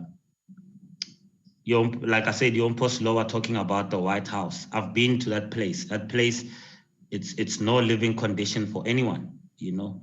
But it's easy for people to say, look, let's put an Mposiloa in the White House. Let's put Jimmy Hamadi in the White House. But then all the other guys are being put in all these nice flats and all of that. It's something that a whole lot of Black Africans have been through, and they are still going through even today. You know, I look at the new structure that we have now, the new structure where there's 8 franchises. I remember when they gave us sort of the breakdown on how the structures are gonna be and how they're gonna work. I remember there were words thrown around like people are gonna benefit financially, players are gonna benefit financially. Players were all happy. Players were all happy. Oh, okay, the max contract is moving from this amount to that amount. But to be honest, if we can be honest, and I'd love for the chair, or if we can look into these kind of things, these are the kind of things that kill Black African players. Yes, the amount moved up a little bit. Your maximum contract is now 1 point whatever. But who gets those max contracts? Not a lot of Black players. I promise you, I wouldn't even count more than 4 Black players or 5 Black players that have max contracts. You know, a lot of times, I know, to be honest, I know a lot of players now with this new system that have moved from earning a figure of around 300 to 400K. I'm talking white players that were earning last season. These are the guys that are played with. These are the guys that are played with, the guys that are captained. You know, the guys that every time where they didn't know where their game was going, they were coming to me, Aaron Phangiso. They were saying, look, can you guide us? What do you think? What these guys have moved from the amounts of 300 to 400K to now getting close to maximum paying contract. And these are the guys that I tell you, they have not even served South African cricket franchise for more than 3-4 seasons. For more than 3-4 seasons. And then you look at it on the other side. There are guys that have served South African cricket franchises system. Your Black African players that have played for years. These guys can't even afford to buy their own properties. These guys, you go to a restaurant, with this guy, his meal is limited to 100 rands because he's simply not getting enough. He's simply not getting enough. Guys that have served for so many years. I know of a certain individual that served the very franchise that I was speaking so highly of earlier on. And I will come back to that story, or my story with this franchise. The guy that served the franchise system for so long, last season, we call him a season campaigner. His money was almost cut into half. His money was almost cut into half. For what reason? No particular reason. Because you can't give performance-based reasons, because the guy is a constant performer. But again, like I say, you get your youngsters that come in, your white players that come in, they get close to max. There are some youngsters, I'm not lying, there are some youngsters that played under me last season that haven't served the game for more than 3 years. They're earning more than Aaron Phangiso, a guy that's played for Proteas, a guy that's served, a guy that's all-time on record, all-time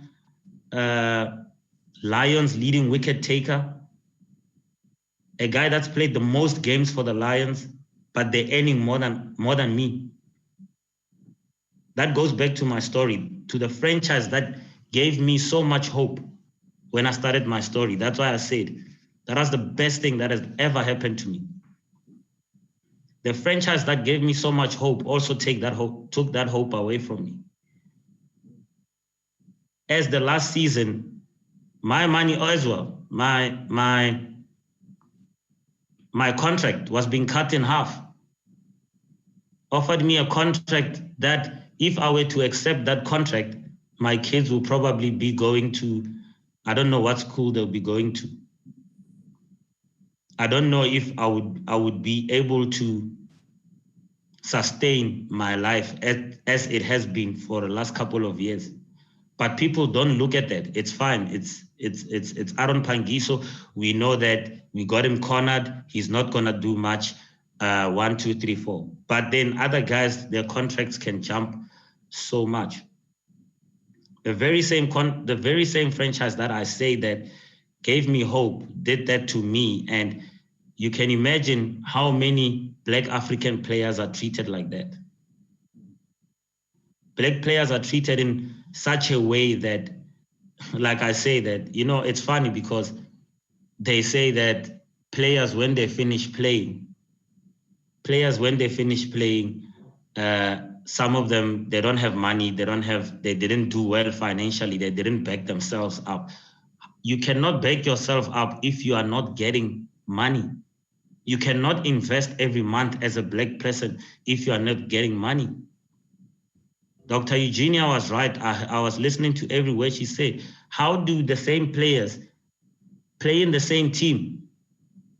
You get your Jonty Rapulani staying in Soweto in a 2-room, 4-room, and you get your Delano Potgieter staying in Sandton somewhere, and Jonty has played more than Delano. Jonty has served more than Delano. How is that? We can say, yes, maybe financial backup, generational wealth, we can say that, but that's not the case. We all know that if these things are investigated, they will come right. We will know the honest truth. That's why I say it's saddening to see guys that have played for this franchise. A guy can't even afford to buy himself a proper car, proper property. Guys are still living in flats. Hand to mouth living. That's what our franchise Black players are going through. Our franchise Black players are being given 1-year contracts and they're expected to perform. How are guys expected to perform if you're giving them 1-year contracts? Because the guy knows that if it's not my season, like I said, not everyone can. It's impossible for someone to always perform year in, year out, year in, year. It's happened to me where I just had a past season. It happens to everyone. Tiger Woods, it happens to the best of the best. You give players 1-year contracts, we expect them to perform. We forget that the same players you're giving them 1-year contract, you're not giving them security, peace of mind. And the same guy that you're giving a 300,000 contract, he's feeding his uncle, he's feeding his mom, he's feeding his everything. Everyone's at home. Everyone's at home. Yes, that's generational problems that's happening with Black African players.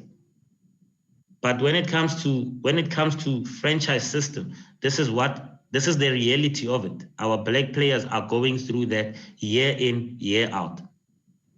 If I myself, Aaron Phangiso, I was done like that by the franchise that I trusted the most. I've served for more than 10 years. We had award ceremonies not so long ago. I was awarded the longest serving member. If that can be done to me, you can imagine what's been done to your other guys. There's a lot of guys. From me earning what I used to earn, for them trying to say to me, and this much, this is what we can only give you. Not on. This is the experiences that we go through. It was so saddening that this morning I spoke to one of the guys that I know, and I said, why did you not submit your story? Why did you not submit your story with the chair, so that your voice can be heard?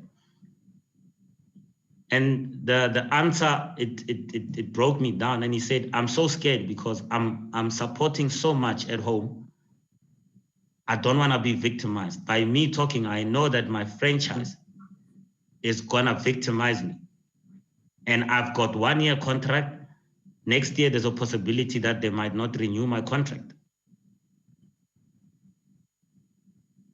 Next year, there's a possibility that they may not renew my contract.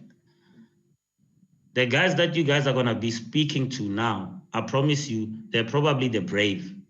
They're probably the guys that a lot of them, we've heard their stories before in the papers. Robert Marau. There are stories that need to be told that I think that you guys will know exactly what's going on. That is the stories of your franchise players. You're someone that says that plays on TV every Sunday, Wednesday, Friday. He's on TV. His mates, they watch him on TV, but he still lives in a 2-bedroom house in Soweto. But he's still taking on the same field. He plays on the same field with your Rassie van der Dissen, with your Dwayne Pretorius, with your Delano Potgieter, with your Nicky van der Bergs. Look at where those guys are living. Look at where those guys are living. So that's a problem that... Now that the franchises are gone, what are they replaced with now? I know that you are talking historically. Apparently around May this year, they've done away with the franchises. Do you know what happens to those franchises? I know the contract might be continuing, but they've been stopped. I don't think I'm quite getting that question, Mr. Chair. Saying, are you aware that the franchises have been stopped? They are no longer in existence with the effect from May this year? Yes. So the question is, do you know when the franchises were stopped, what happened then with the, what is the structure that has been introduced? Yeah, there's a new structure that's introduced. The old franchise system, there was six teams. So basically what had happened now, the franchise system, it was your franchise. For an example, it was your Lions. And then after your Lions, then there were affiliates. Then there was your Lions. Under the Lions, there was your Gauteng Strikers, and there was your Northwest Dragons. So now what had happened is all of that falls away. So instead of the 6 franchises, they added the two teams now to make it 8, right? And all of those, the affiliates, they fall away. Now they form a B section structure. So there's a top tier structure, which is the 8 franchises, and there's a bottom tier. You know, so that's how the structure has changed. And like I said, that's why they said that with these new structures, there's gonna be financial benefits and all of that. But some of us, I myself, I know that financially benefited nothing. I myself financially has taken a back seat. I know of a lot of players financially that have taken a back seat. You know, I know of a lot of players that have submitted a letter to the chair, to the ombudsman, that have submitted a letter, but their names, they don't want to put out their names because of the fact that they don't want to be discriminated. They don't want to lose that little bit of contract that they have so that they can support their families. That's where it is. You know, it goes. Can I just touch back on what I said earlier when I was talking about your convener of selectors for the Proteas, Mr. Zondi? We have so many Black Africans that get given the opportunity to change the kind of treatment that Black Africans are or have in this franchise or in this country. But I promise you, people, when they get to such positions, they change completely. They change completely.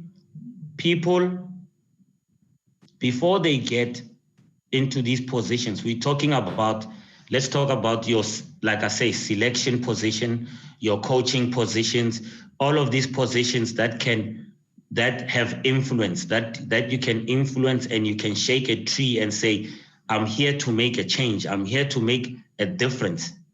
They change. We've seen it in the CSA setup. I saw it now with the previous franchise that I was in. The Black African, our own Black Africans that are being put in those powers sometimes are letting us down. Sometimes are letting us down. Those are the people that actually sometimes instead of fighting for the right cause, they're fighting for their own cause. As long as they can put bread on the table, as long as they are fine. They forget where we come from. They forget the stories of Abo Omar Henry. They forget the stories of all of those people that came before us. So that is one of the most disappointing things, and one of the things that I've experienced, especially with this last franchise that I played for. And I'm so glad that I've moved franchise, and I'm happy with where I am.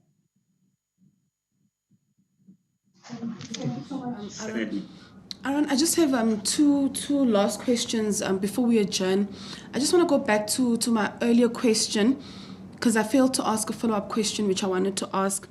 I understand what you were saying in terms of after the coach, you would obviously speak to the convener of selectors to understand why you're not selected. So I understand that. What I'm just trying to understand is the recourse that's available for Black African players or players in general, maybe who are not selected. Like, what recourse is there? Like, outside of speaking to management. And I know Paul just yesterday said that, he wouldn't be selected, and he approached SACA, but SACA obviously explained that, they're not in charge of selection. So I just want to understand what other structure is there that can intervene on behalf of players who obviously have a grievance of not being selected. There is no any other structure. There is no any other structure. There's no one that you can speak to. Like I say, if you're saying quoting Mpo Wuti, he said that he tried to speak to SACA.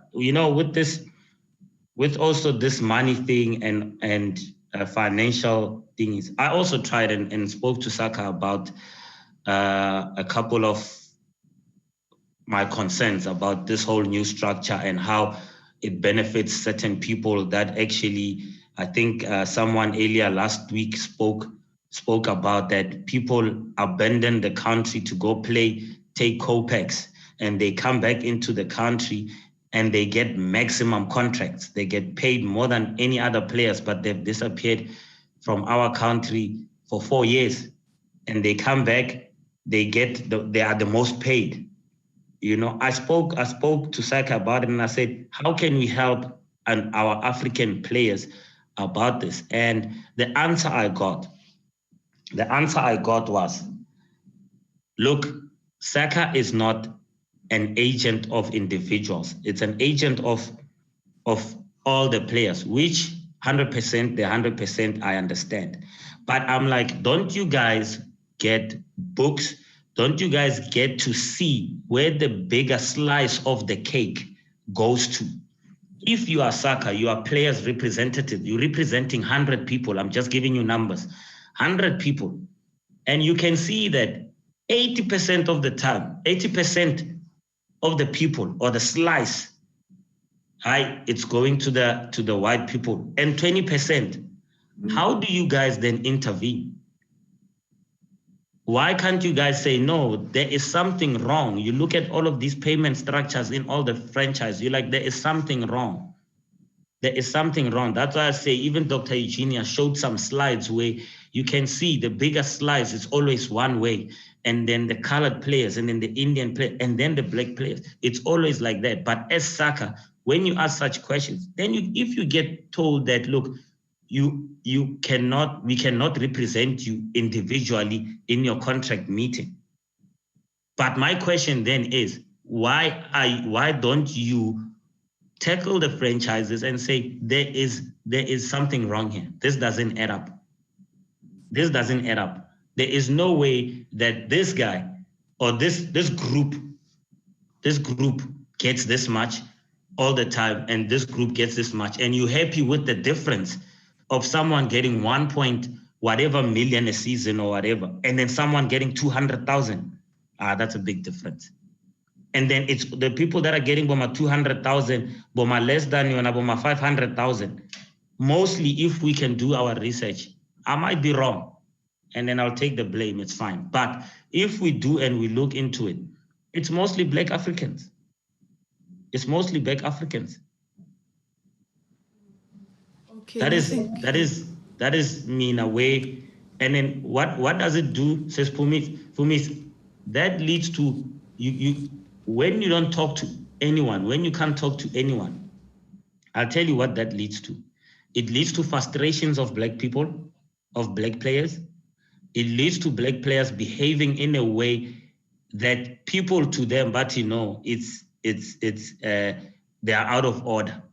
But umuntu, hey, batandu wenza so, but they don't know what goes on into that person's mind.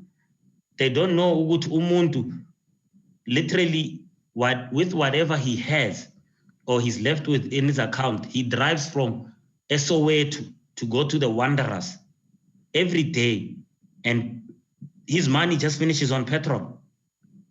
His money just finishes on petrol. And this guy is supposed to go home and be happy and act all professional when he comes to work. This guy is frustrated.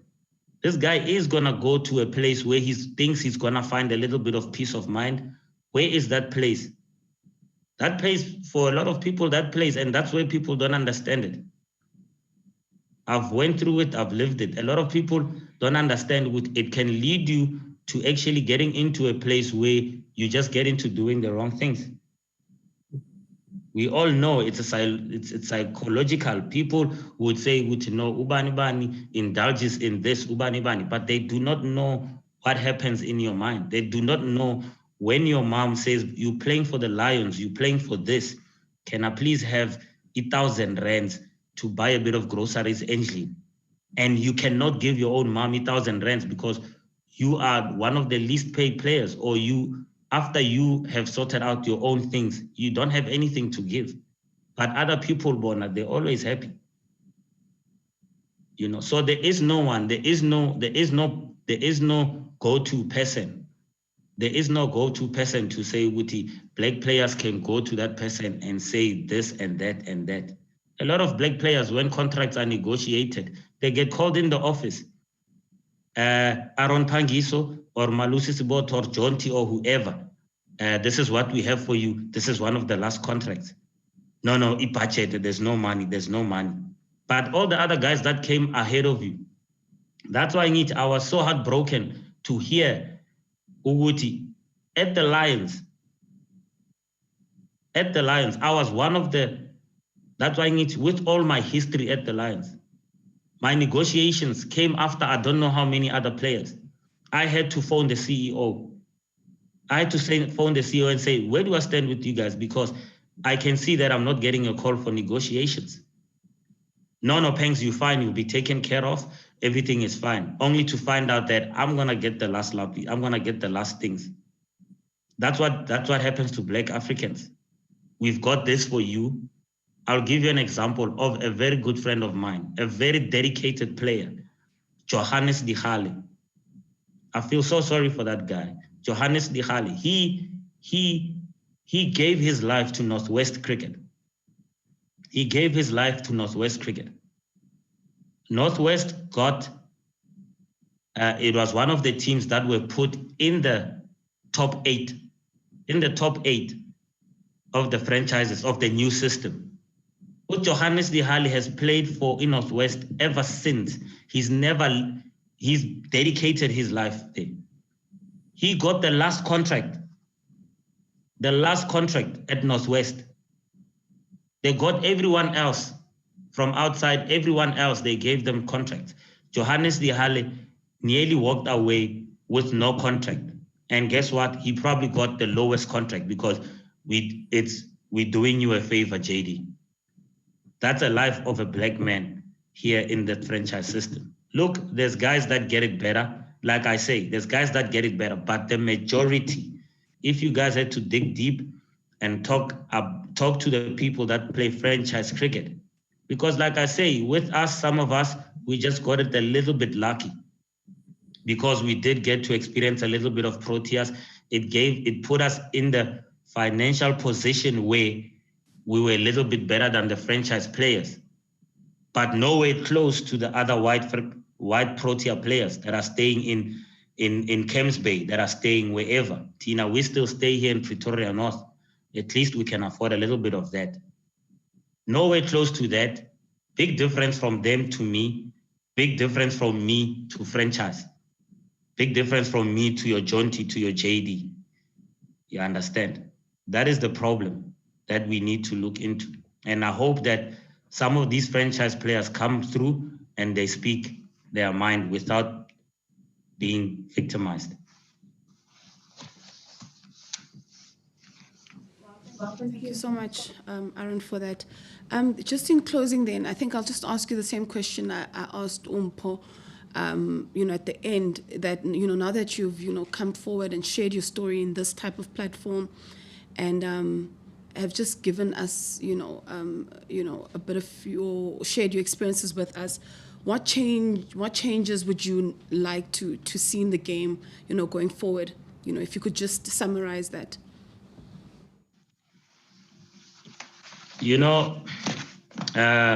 I'm a change. We've been talking about change for a lot of times. We've been talking about, again, the first change that I'd like to see is Africans treating each other with respect.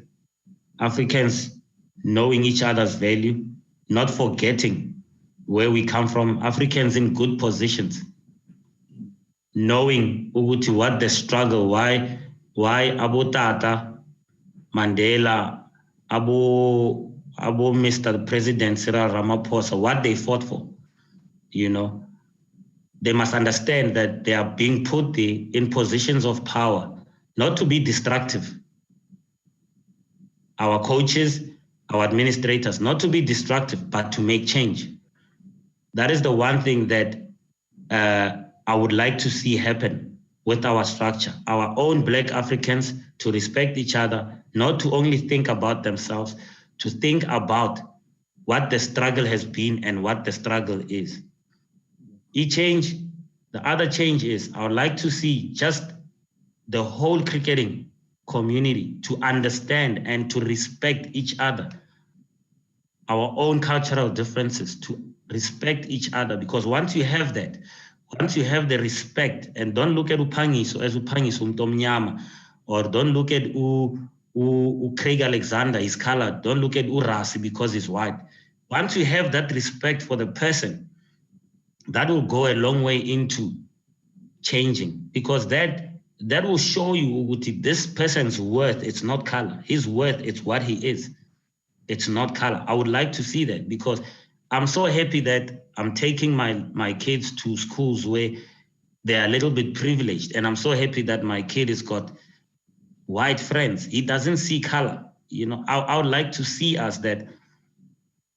would like to see the cricketing in South Africa to get into such a point, such a state that there is no let's play this guy because he's black. Let's play that guy because he's white. That would be such a great thing to see, because without that little bit of respect that we can show each other, we're not gonna get anywhere. That's the honest truth. That's what I believe. That's the honest truth. I'd like to see my little boy feel the way I felt probably 7 years ago and say, Daddy, I love, because I know he does love cricket, but I want to steer him in a direction where I know he's not going to be sitting like me now and be saying the same things. He's not going to be sitting and if he's lucky enough to make it for the Proteas or to make it for the Lions, he's going to be staying at Pretoria North. I would like to see him maximize, or I like to see him get the fairness of everything. Selection must be fair. Whatever must be fair. That's what we need to get ourselves into. But besides that respect that we can give one another, as a country, as a cricketing, whatever, that stuff will never change. It's 20 whatever years, 24 years, 20 whatever years. It's still the same. Abu Makaya suffered the same fate. Same guys are suffering the same fate. I'm happy for Abu Temba to say with Abu Temba, they are being put captain. But please let it not be a disguise. Let it not be a shut up, guys. Guys, keep quiet. Temba is captain. That should be because he deserves to be there. As a player that we know he is, we know that he deserves to be there. It shouldn't be just to keep us quiet because there were some stories, Black Lives Matters. There is a platform like this. Let's put Temba captain. That is the biggest mistakes that we have been doing or will be doing if that's the route that we're going to be taking. Thank you very much for the opportunity. Really appreciate it. I hope that my words are taken into consideration in whatever suggestions I might have put in, or Abantu, they know who are on Phangiso a little bit better. Thank you. Yeah, well, Phangiso, it only remains for me to thank you, actually, because you have mentioned something that we got to see in some of the submissions made by your colleagues. There were expressions of apprehension that if people come out and give us a view of this sporting code called cricket, and the extent to which it has been impacted by racial discrimination and gender discrimination. I know we haven't discussed gender with you and what your views are. Now, those of you who have decided to come, we do not take for granted, because as I say, there were these expressions of apprehension. People did say to us, you know, we will be victimized. And I would hope that the board of Cricket South Africa is taking note of the remarks that I'm making in relation thereto, and the testimonies which are in the submissions, and something which you yourself have mentioned, that there are people who are genuinely uncomfortable about coming to tell their stories here. And yet our terms of reference, approved by the CSA board, have actually said this is an opportunity. This platform is deliberately and intentionally created by them to constitute a platform where people will feel free to come and tell the country, not just Ntsebeza and July and Ngele, who are running this process, but the country, experiences of their victimhood. But more and above that, it has created a platform for those who may want to explain why they appeared as perpetrators to those who felt they were victims. It is a platform for them to be seized, to say, we would like to to also tell our story in an effort to say, had we known that Aaron was going through this anxiety, through this pain, suffering quietly, maybe we would have done differently. So if there are people out there who know that they were in privilege, who know that they did things, they withheld contracts from people who deserved to have contracts, on no basis other than that they were a different color to theirs, they probably have an explanation. They probably would have to come and say, no, no, no, no. It was because of A, B, C, and D. You got it all wrong to think that it had anything to do with race. We would be interested to come, to welcome them and hear their own stories. Because that is what the Board of Cricket South Africa has approved we should do. They want us to inquire and find out the circumstances under which certain things happened. And this would not have happened if you and others who have testified and others who may come and testify didn't seize the moment to come and put your side of the equation, which I think and I hope will be balanced. Those who are African, and as you say, black African, who have been in positions of influence, but whom you feel have not enhanced opportunities for black cricketers like you, they also should seize the opportunity to come and explain themselves. It has been disturbing for us to find that there are also people who ought to know better, who, as you put it, looked at the positions that they held as positions for themselves and not positions into which they came in order to create a better life, as the saying goes, a better life for all. And in the context of cricket, those who are in position of selectors, captain, and whoever, people of influence, should know better.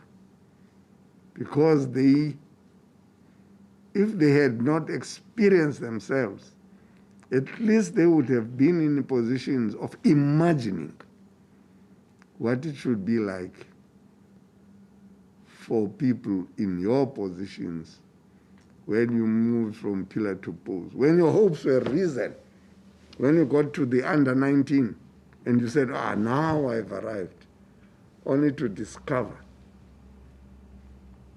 that this is where now the real life is being shown to you. When it comes to you having to have contracts, you discover that your contracts are not on an equal basis than the contracts of others.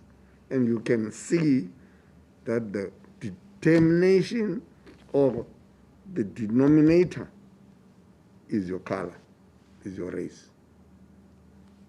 So it is for us who are in this process who have to thank you. Because without people who want to participate, this process is, we may just as well fold up and do nothing more. But we are encouraged when people like you are prepared to come and say, even if it prejudices me, and we are going to watch whether people get prejudiced. But enough said, like they say in English, enough unto the day is the evil thereof. But you have not told us about evil. You have told us about your experiences. And what I like about it, you have told us about what your hopes are. And we would hope that we will contribute to a better cricket in South Africa or the end of this process. So thank you very much. We will adjourn now. We are at 12:38. I think those who will need to be advised about when we resume, especially I would propose that we take the hour and we resume at 1:30. We are adjourned till 1:30.